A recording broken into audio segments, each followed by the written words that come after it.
the reason why I'm sharing this is because we don't have to be stopped by fear. We don't have to live in a state where we're doing things because they feel good, which is good because everyone wants to feel good, but we're not doing things because we're afraid of what the outcome might be, when the benefits of taking that action might actually bring us something in our life, so much joy that we never actually realized. And that's what I want to talk about with standards, is that I believe that and I've seen and I've been coaching people and things like that there's so much more than we actually know. There's so much more than people, I'm going to talk about upper limits and lower limits of standards. It's upper limits, there's no limit. And people often limit themselves because of fear. So that I want to completely destroy that with everyone that's in my life personally, all the people I'm working with, and all the potential future people. I want to give them this tool that if there is something that they want, it's not because of fear. It's they're stopping them. It's because they just haven't found the tool.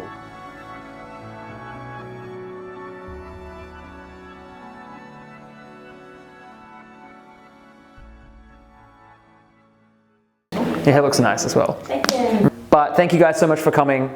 I love that you guys came, just because the more and more I go down this path, I find that there are really two kinds of people. The first kind of person is always, I guess, I like to say this a lot because it's true, but there's the fixed mindset person, or there's someone with a progress-based mindset.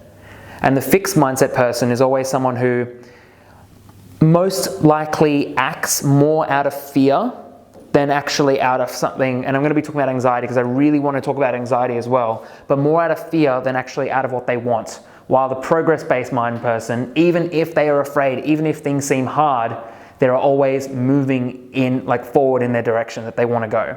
What I really want to talk about before I get into the whole power of standards things, because that was pretty much the whole point of this whole thing, is talking about standards and things like that. But the biggest thing I found recently more than anything else is, for my own personal life, and something I really want to share, is how to conquer and understand anxiety.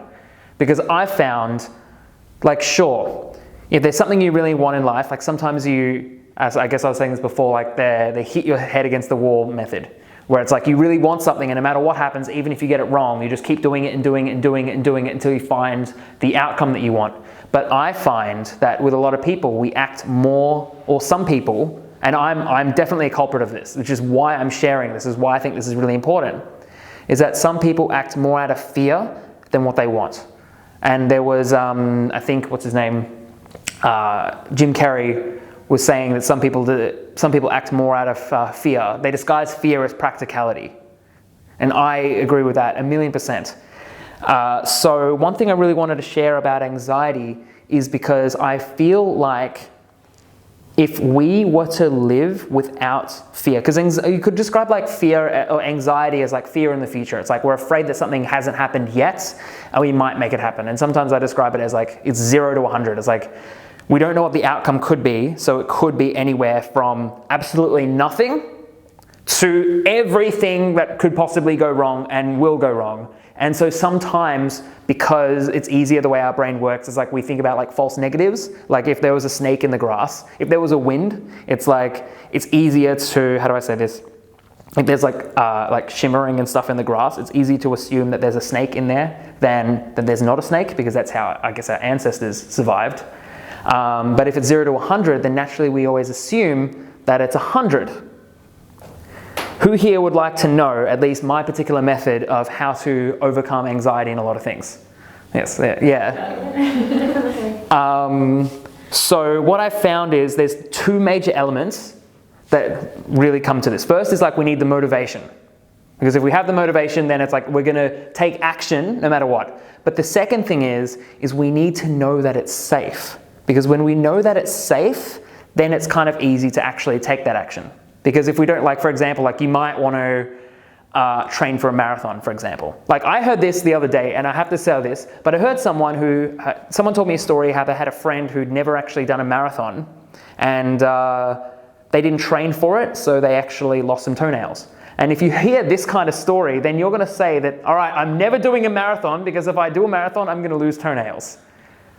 But if you've got that first element, which is the motivation, then it's kind of like, okay, I might do this, but maybe we'll find out another way. But if you're finding that, so I'll talk about motivation in a second, but if you're finding that the anxiety is still stopping you, then that's when the second part really comes in. So what I've found with people really motivates people is it's getting the thing, but it's also loss aversion. So it's what you might lose if you don't get the thing. This is something I really want you to do privately. It's not going to be something that you have to share with anyone, because I know that sometimes I might make people share stuff and then that's okay. But I want you to think of something, because we're going to go through this process and I'm going to explain the process, and that way in the future, that way you might be able to use this consistently. Do you need a pen? No, I don't. Sorry. Okay, no, that's fine. No, that's, yeah. They are all fertility pens. Okay. Ta-da! This is a very special pen. Okay. That's just fine. So I want you to think about something and note down something in your life that you find brings you a lot of anxiety. Like it's almost like a wall that's stopping you from getting a certain goal. How specific do you need to be? That's a good question. As specific as you think it needs to be. Okay, so step one, write the outcome that you want. There we go. And step two is write what you're most afraid of, or what's stopping you. So what fear. And it's as specific as you think it needs to be.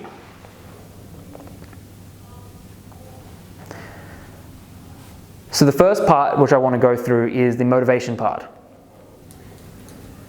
Which, this is kind of like the easy thing, but basically when you do this enough, you can start to think in this way, and it makes it easier for you to move forward.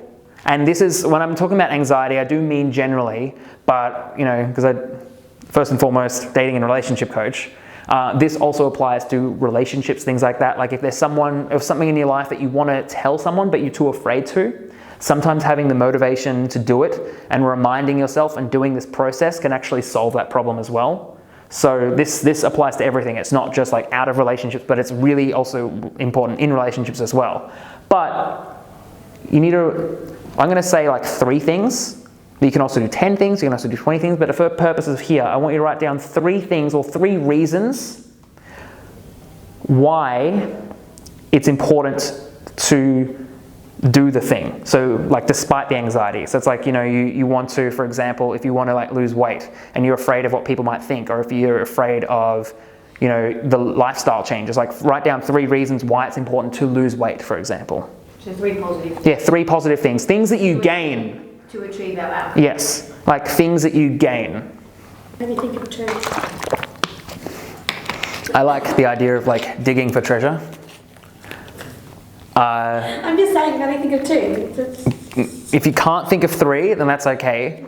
But I would love you to try and dig a little bit deeper.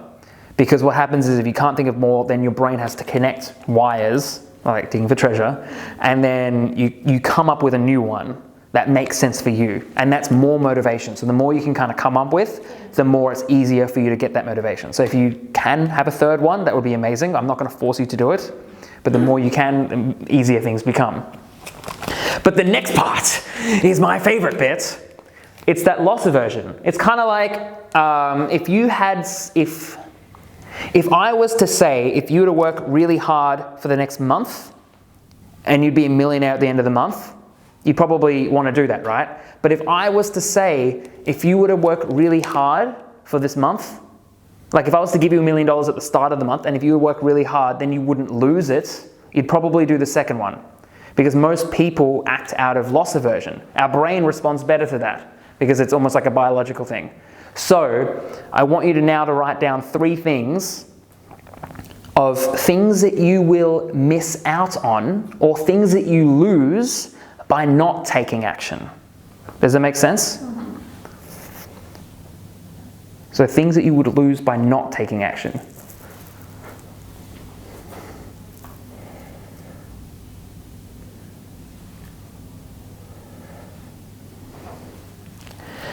Part of this for me, for example, was I was to fill this event more, I was going out and meeting people like on the streets of Melbourne. So I was going out trying to like engage with as many people as I could.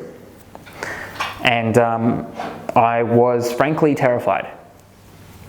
And having this motivation, like sitting down and doing this, kept me going, like kept me moving forward basically.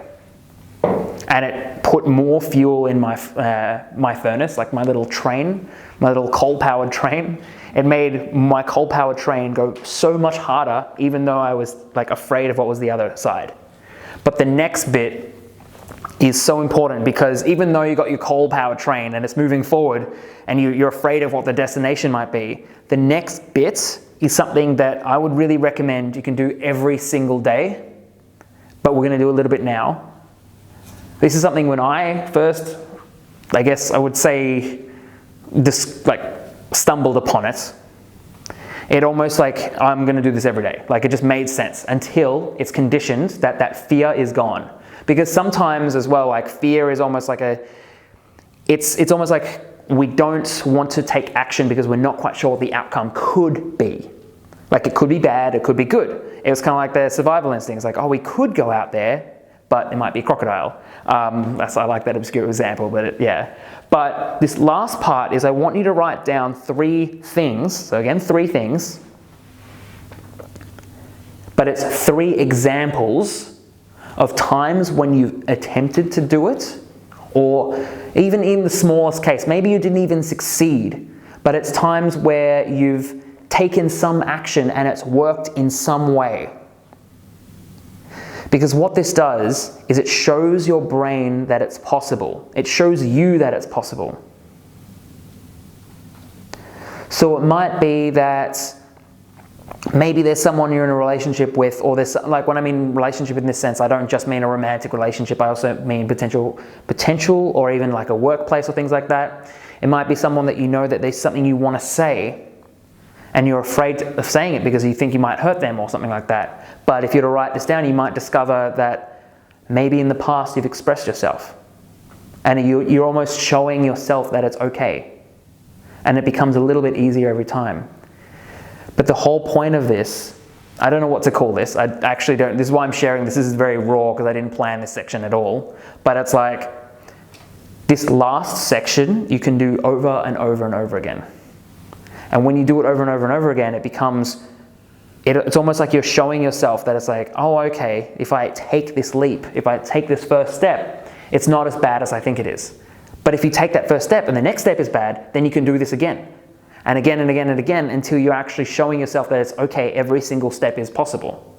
And ever since I stumbled upon this, I'm almost like doing it on repeat for like everything that I think is incredibly important. Because like fear stops us a lot. Like I find a lot of people are stopped by fear, and I'm definitely someone who's stopped by fear. But the reason why I'm sharing this is because like we don't have to be stopped by fear.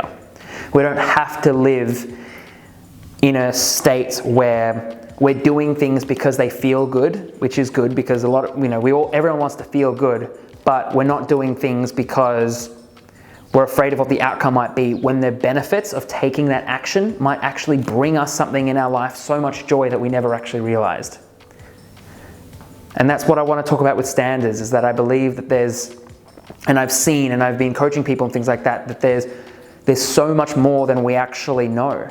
There's so much more than like people, I'm going to talk about like upper limits and lower limits of standards. It's like upper limits, there's no limit.